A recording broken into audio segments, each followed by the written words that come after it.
अस्सलाम वालेकुम नाजरीन। आज हम एक ऐसी हस्ती के पास हैं वार्ड नंबर 3 में जो अवान बरादरी से तल्लक़ रखते हैं। तंजीमुल अवान टेक्सला के सदर भी हैं। पहले जे PTI के बहुत ही कहले मुतहर्रिक कारकुन थे, ये भी इनके भाई भी, और फिर कुछ ऐसे अवामल सामने आए कि इन्होंने PTI को खैरबाद कह दिया और तरीक़े लब्बैक ज्वाइन कर ली। हमारे साथ आज वार्ड 3 से तरीक़े लब्बैक के उम्मीदवार नमान महबूब अवान साहब मौजूद हैं। आज इनसे इनकी वार्ड के हवाले से बात करेंगे। अस्सलाम वालेकुम। वालेकुम सलाम। नमान साहब कैसे हैं आप? जी अल्लाह का करम है। आपने PTI के बहुत मुतहर्रिक कारकुन थे, क्या सबब बना कि आपने PTI छोड़ के तरीक़े लब्बैक ज्वाइन कर ली? औज़ुबिल्लाहिमिनश्शैतानिर्रजीम, बिस्मिल्लाहिर्रहमानिर्रहीम। मैं सबसे पहले आपका मशकूर हूँ जो आपने अपने कीमती वक्त में से वक्त निकाला और मुझसे आप इंटरव्यू ले रहे हैं। बेहतरीन सवाल आपने किया कि PTI को छोड़ के तरीक़े लब्बैक में शमूलियत क्यों इख्तियार की। राना साहब 72 साल हो गए हैं पाकिस्तान जब से मर्ज़ वजूद में आया।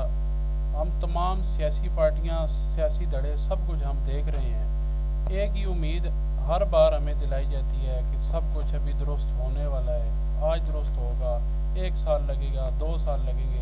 हमारे बुज़ुर्ग भी यही बताते आए हैं कि यही दुरुस्त होने जा रहा है, ये दुरुस्त होने जा रहा है। आज तक जितनी पार्टियाँ हैं सब ने लॉलीपॉप ही दिया सबको।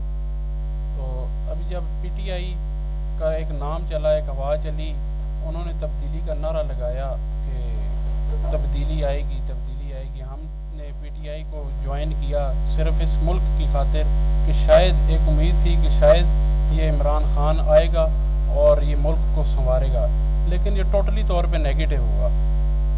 जब इमरान खान आया उसने तमाम तर जो कुछ हमारे था उसके बरक्स गुजरा, सब कुछ, हर चीज़ उसने ख़राब की मुल्क में। तमाम मजहबी लिहाज से भी, माशी लिहाज से भी मुल्क को तबाह व बर्बाद करके उसने रख दिया। फिर उसके बाद अल्लामा खादिम हुसैन रिजवी साहब, एक मर्द कलंदर, अल्लाह के वली, वो आए। उन्होंने अपनी तकरीर, अपने बयान में बताया, एक इस्लामी नज़रिया पेश किया मुल्क पाकिस्तान के लिए। हमें ये उम्मीद जागी कि पाकिस्तान में तब्दीली सिर्फ़ और सिर्फ अल्लाह और उसके रसूल के दीन को, उसके अमल करने पे, उसके दीन को ऊपर लेके आएंगे तो तभी तब्दीली आएगी। इसके अलावा कोई भी सियासी पार्टी कोई भी तब्दीली नहीं लेके आ सकती। हमारा तरीक़े लब्बैक में आने का सबसे पहला यही मकसद कि दीन को हम तख्त पे लेके आएंगे, और इंशाल्लाह पाकिस्तान में तभी तब्दीली आएगी जब हम दीन को तख्त पे लेके आएंगे। अच्छा, आपने सियासत में आने का क्यों फ़ैसला किया? आप तो तंजीमुल अवान टेक्सला के पहले सदर हैं, आप एक मुनज़्ज़म तंजीम चला रहे हैं, तो सियासत में आने का ख्याल कैसे पैदा हुआ? जी राना साहब, सियासत में आने का मकसद सिर्फ़ और सिर्फ इलाके के मसाइल, चूँकि हमारे बुज़ुर्ग भी सियासी तौर पे अल्हम्दुलिल्लाह मजबूत रहे हैं, और सियासत जो भी दड़ा होता है, एक मजबूत दड़ा था हमारा, सियासत करते चले आए हैं, लेकिन लोगों के मसाइल आज तक हल नहीं हुए। सिर्फ 5 साल के बाद जब इलेक्शंस आते हैं, 6 साल बाद बल्दियाती इलेक्शंस आते हैं, तो नुमाइंदे हमारे पास आते हैं और कई वादे करके चले जाते हैं। तो फिर वापस उन्होंने फिर कभी भी वो आए नहीं है जब तक इलेक्शंस नहीं आए। मेरा आने का मकसद सिर्फ और सिर्फ हम खिदमत की सियासत इंशाल्लाह करना चाहते हैं। अपनी आवाम की खिदमत करने के लिए हम सियासत में आए हैं। जो जो इलाके के मसाइल हैं उनको हल करने के लिए इंशाल्लाह हम मैदान में आए हैं। मोहन साहब, आपकी जो वार्ड 3 है, जो किन इलाकों पर मुश्तमिल है? सबसे पहले जमीलाबाद मेन इलाका हमारा, जमीलाबाद से ले फिर लियाकताबाद है, मदीना स्ट्रीट है, मलकाबाद जो कि जलाला यूनियन कौंसिल का जो एरिया था वो इस दफ़ा उन्होंने जम किया, मतलब पिछले इलेक्शंस में जब बल्दियात थे तो वो जम किया कैंट में, वो है। आगे नवाबाबाद का कायद आज़म स्ट्रीट का एरिया, सलीम नगर है, शाहिदाबाद है, अंदरून नवाबाबाद बाज़ार, TTI रोड, ये तमाम इलाके मेरे इस वार्ड में मौजूद हैं। तो इस वार्ड के जो आप इलाके बता रहे हैं, इसमें मसाइल भी होंगे।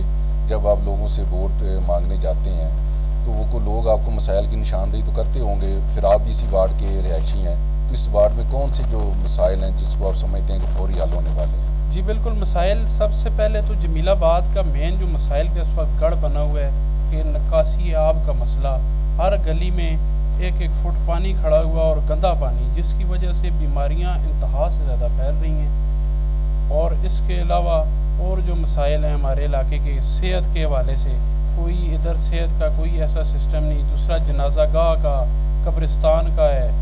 इसके अलावा जो हमारी स्ट्रीट लाइट्स हैं, आए दिन यहाँ पे रोज़ डकैतियाँ हो रही हैं रात के वक्त।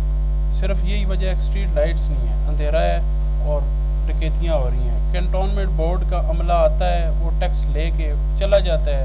अगर कोई भी लेंटर का हो, कोई मकान बनाए, वो भागते दौड़ते आते हैं कि आप हमें टैक्स दें। भाई टैक्स हम किस बात का दें? हमारे मसाइल हैं, हमारे हल करें। सफाई का है, सफाई करने के लिए कोई नहीं आता। कंजर्वेंसी चार्जेस वो भरपूर हमसे ले रहे हैं। उसके बाद मसाइल हैं हमारे जो बच्चे हैं स्कूलों के लिए, अंदर कैंटीन में जो FG के स्कूल्स हैं, उनमें हमारा प्राइवेट का कोटा है ही कोई नहीं, बिल्कुल सिरे से टोटली तौर पे बहुत कम कोटा है। वो कोटा पे हमारे मुतालबा होगा कि उस कोटे को बढ़ाएं, सफाई के मामलात को हल करें, निकासी आपका पानी फिल्ट्रेशन का जो फिल्टर प्लांट है उसका। उसके अलावा जो वापडा के मसाइल हैं, कई हमारे इसमें इलाके में बिजली का निज़ाम इस तरह का है कि वोल्टेज बहुत ज़्यादा कम है। कई लोग वादे भी करके गए हैं कि हम ट्रांसफार्मर लगाएंगे, हम ये करेंगे। उन्होंने ट्रांसफार्मर के नाम पे वोट्स भी कलेक्ट किए हैं, लेकिन कोई ट्रांसफार्मर इस तरह का नहीं दिया उन्होंने। कोई किसी किस्म का कोई मामलात उन्होंने हल नहीं किया। अच्छा, आपका मुकाबला जो आपके जो मुखालिफ उम्मीदवार हैं, एक तो नून लीग के मलिक अरशद साहब हैं और एक मलिक आसिफ साहब हैं PTI के। मलिक अरशद साहब तो एक रवायती सियासतदान हैं, पुराने सियासतदान हैं। तो आप क्या समझते हैं कि जो इलाके के लोग हैं आपको कैसा रिस्पॉन्स कर रहे हैं? राना साहब, असल में बात यह है कि जो मुकाबले से अब हम इंशाल्लाह बहुत ऊपर निकल गए हैं। मुकाबला तो अब रहा ही नहीं है, मुकाबले से बहुत ऊपर निकले हैं। और जो रवायती सियासतदान है वो रवायती, आप हमें भी देख लें, हम भी वही उसी तरह से चलते आए हैं 72 सालों से।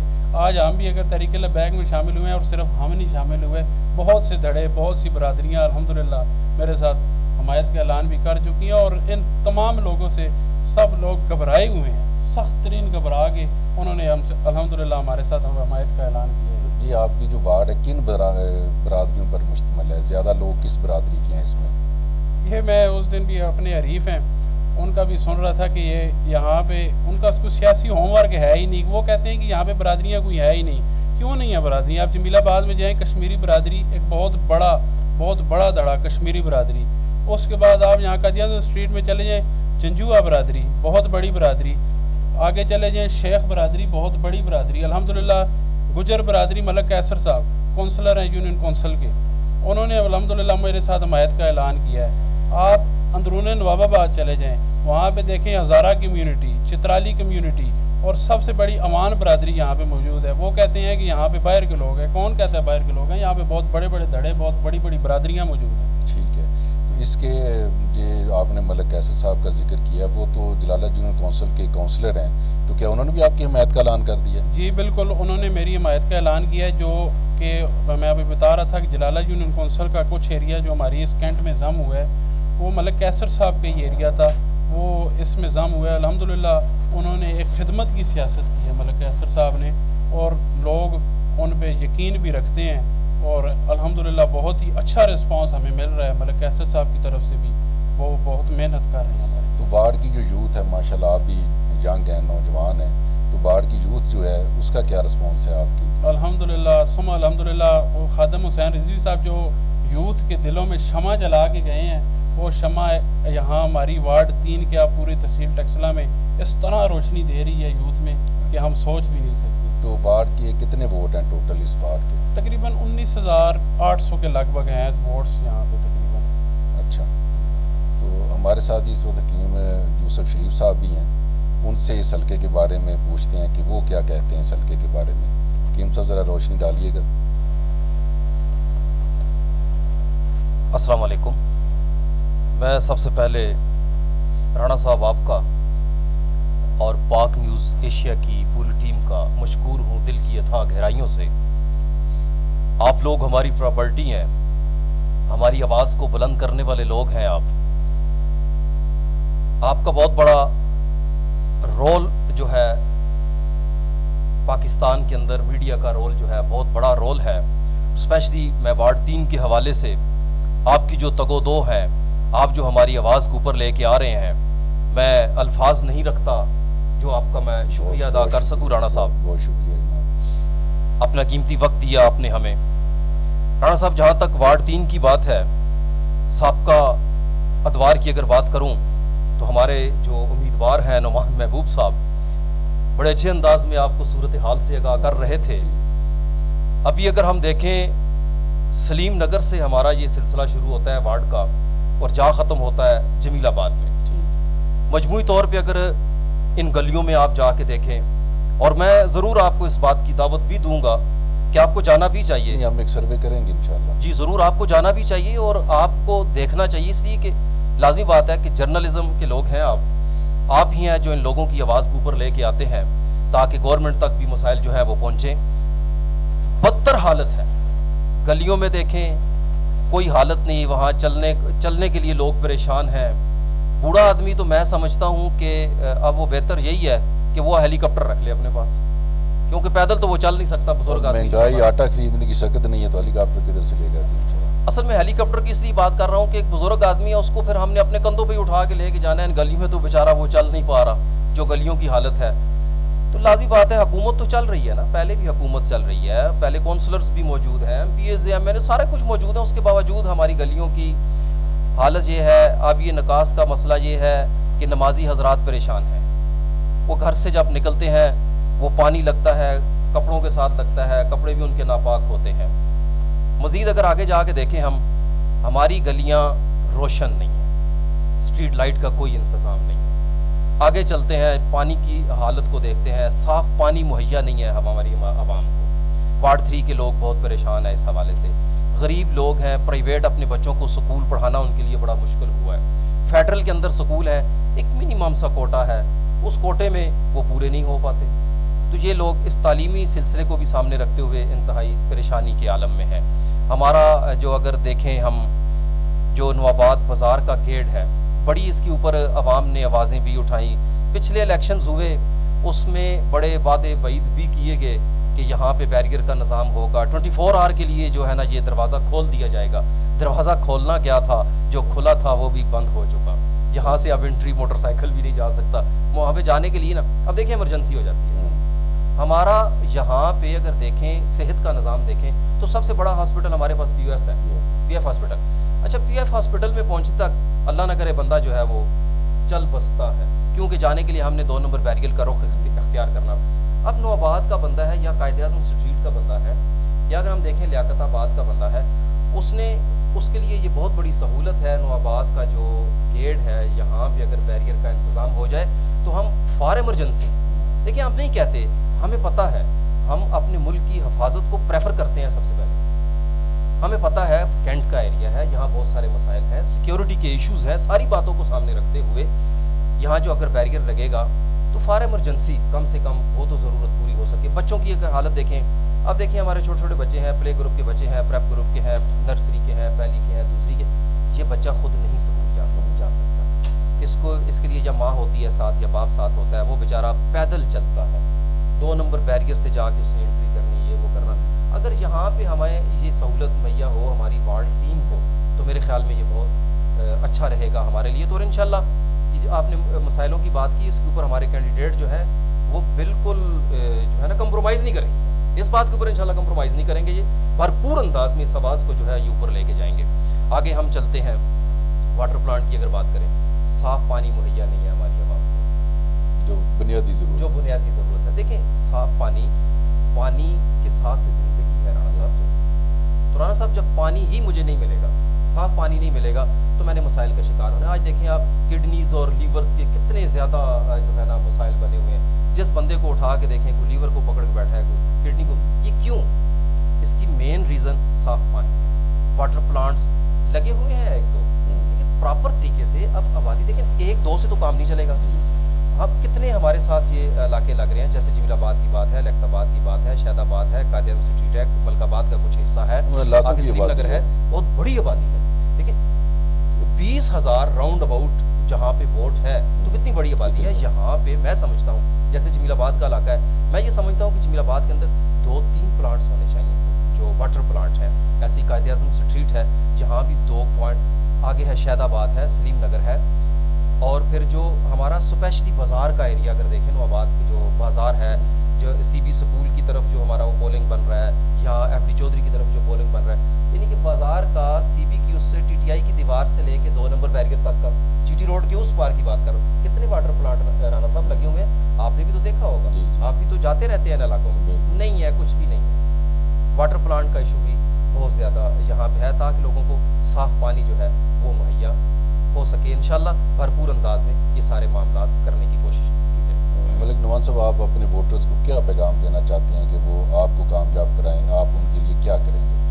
मैं अपने वोटर्स को ये पैगाम देना चाहूँगा कि तकरीबन 72 साल से वो देख रहे हैं, सबको इलेक्ट भी कर रहे हैं, जो तरक्याती काम अब अपने इलाके में भी देख लें कि क्या हुए हैं, क्या कुछ हुआ है हमारे इस मुल्क में। जो ये सियासी पार्टियों की अगर बात हम करें तो नून लीग ने क्या किया हमारे मुल्क के लिए। हाँ, काम अगर तरक्याती हो तो, लेकिन हमारा सबसे बड़ा इशू हमारा मज़हब है। हम मज़हब के मामले में कोई कंप्रोमाइज़ नहीं कर सकते। जब हमारे ख़त्म नबूवत के कानून पर ही डाका मारा जाए तो हमें तरक्याती कामों की ज़रूरत नहीं है। हमें नामूस रिसालत पर पैरा न देने वाला हो तो हमें तरक्याती कामों की ज़रूरत नहीं है। हमें सिर्फ़ और सिर्फ ज़रूरत है ख़त्म नबूवत के कानून पर पैरा देने की, दीन को तख्त पर लेके आने की। तो आज आपको जो निशान थे वो अलाट हो चुके हैं? जी अल्हम्दुलिल्लाह, निशान हमें अलाट हो चुके हैं।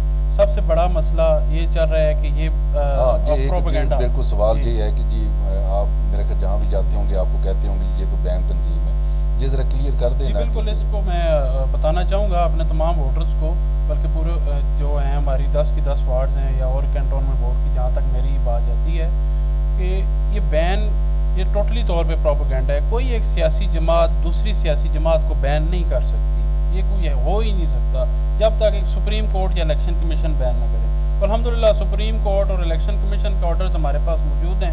हम कैंपेन भी कर सकते हैं, हम पोलिंग कैंप भी लगा सकते हैं, पोलिंग एजेंट भी बिठा सकते हैं और खुला कैंपेन कर सकते हैं, और अल्हम्दुलिल्लाह हम कर रहे हैं। कोई इस तरह का कोई इशू नहीं है। जो ये प्रोपेगेंडा कर रहे हैं ये सिर्फ़ और सिर्फ दीन को ख़राब करने के लिए, दीन के कामों में मुदाखलत करने के लिए प्रोपेगेंडा हो रहा है। जी नाज़रीन, आपने मलिक नवान साहब की बातें सुनी, बहुत अच्छे तरीके से उन्होंने सारी वार्ड के मसाइल पे रोशनी डाली, अपने वोटर्स को अच्छा पैगाम दिया। और ये जो बैन वाला मसला है जी, जब तक सुप्रीम कोर्ट किसी भी सियासी जमात को, खा वो तरीके लबैक है, खा वो कोई और सियासी जमात है, जब तक सुप्रीम कोर्ट उस पर पाबंदी नहीं लगाती तो कोई भी हुकूमत जमात को बैन नहीं कर सकती। हाँ, इलेक्शन कमीशन इजाज़त दे रहा है, आज़ाद कश्मीर में इलेक्शन हुए, वहाँ भी तरीके लबैक ने हिस्सा लिया। जितने ज़िमनी इलेक्शन हो रहे हैं मुल्क में उसमें तरीके लबैक हिस्सा ले रही है, वहाँ भी अच्छे खासे वोट ले रही है। तो ये जो प्रोपेगेंडा हो रहा है ये बिल्कुल गलत है। जब तक सुप्रीम कोर्ट बैन नहीं करेगी उस पर तक कोई भी सियासी जमात है वो बैन नहीं हो सकती। अब इनको क्रेन का निशान अलाट हो चुका है, इसका मतलब है कि जमात बैन नहीं है, ये इलेक्शन में हिस्सा ले सकते हैं। तो आपने बातें सुनी, अब 12 सितंबर का जो दिन है वही फैसला करेगा मलिक नवान साहब की किस्मत का या इनके मुखालिफ उम्मीदवार का। अब फैसला आप लोगों पर है, आपने सोच समझ के फैसला करना है, आपने अपना उम्मीदवार चुनना है और अच्छा उम्मीदवार चुनना है। Thank you very much.